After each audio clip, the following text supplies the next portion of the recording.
बिहार सरकार की तरफ से अब जहरीली शराब से हो रही मौतों पर सफाई दी जा रही है। सफाई दी जा रही है कि जहरीली शराब से मौत केवल बिहार में थोड़ी होता है। जिन राज्यों में शराब बंद नहीं है वहां भी तो जहरीली शराब से मौत होती है। मतलब कि सरकार कह रही है कि शराबबंदी का जहरीली शराब से कोई लेना देना नहीं है, बल्कि जहरीली शराब से मौत उन राज्यों में भी होती है और बिहार में तब भी होती थी जब शराबबंदी नाम का कोई कानून बिहार में नहीं था।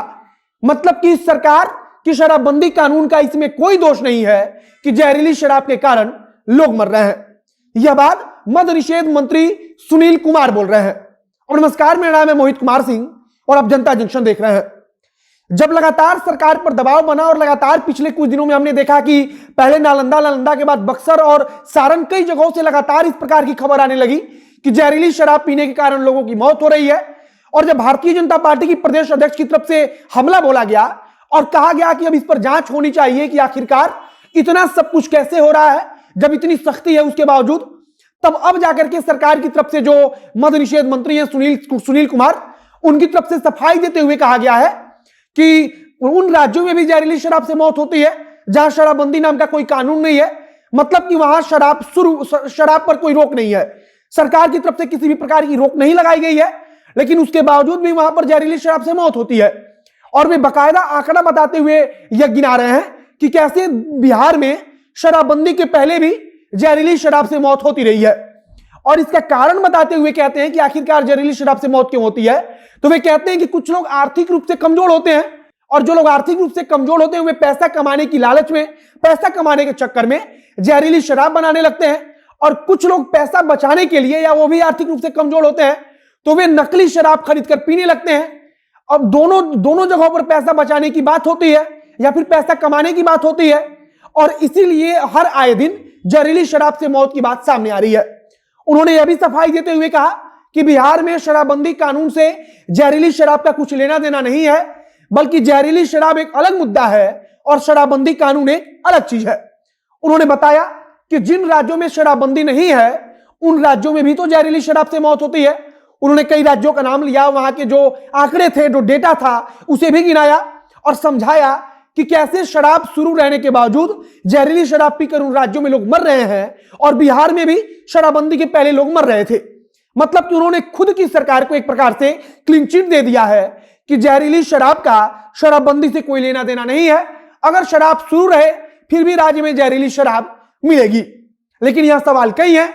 सबसे बड़ा सवाल यह है कि यहां की पुलिस, जो बिहार पुलिस है, वो खुद इस बात की पुष्टि कर चुकी है कई बार कि बिहार में ही नकली अंग्रेजी शराब बनाई जाती है। तो इसका मतलब है कि आखिरकार नकली अंग्रेजी शराब भी बिहार में बनाई जा रही है। और अगर शराब शुरू होती तब कम से कम नकली अंग्रेजी शराब तो नहीं बनाई जाती।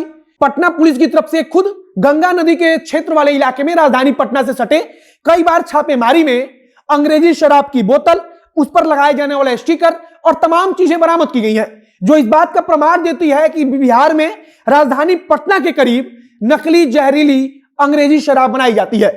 और जहरीली हम ऐसा नहीं बोल रहे हैं, बल्कि नकली शराब जब बनाई जाती है तो वही कोई शराब जहरीली हो जाती है, क्योंकि उसमें जो मानक होते हैं उन मानकों का ठीक से ख्याल नहीं रखा जाता।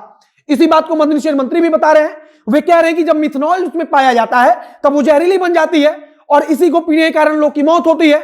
लेकिन सरकार को इस बात पर सफाई देने से ज्यादा अच्छा रहेगा कि सरकार इस बात का ख्याल रखे कि अगर बिहार में शराबबंदी है तो नकली शराब ना मिले, और अगर शराब शुरू जिन राज्यों में है उन राज्यों की सरकार भी जहरीली शराब को लेकर कार्रवाई करती है, जहरीली शराब के खिलाफ अभियान चलाती है।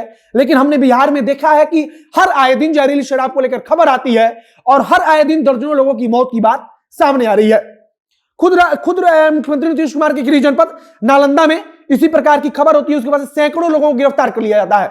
सारण में भी इसी प्रकार की घटना होती है, उसके बाद वहां से भी सैकड़ों लोगों को कुछ ही घंटे में गिरफ्तार कर लिया जाता है।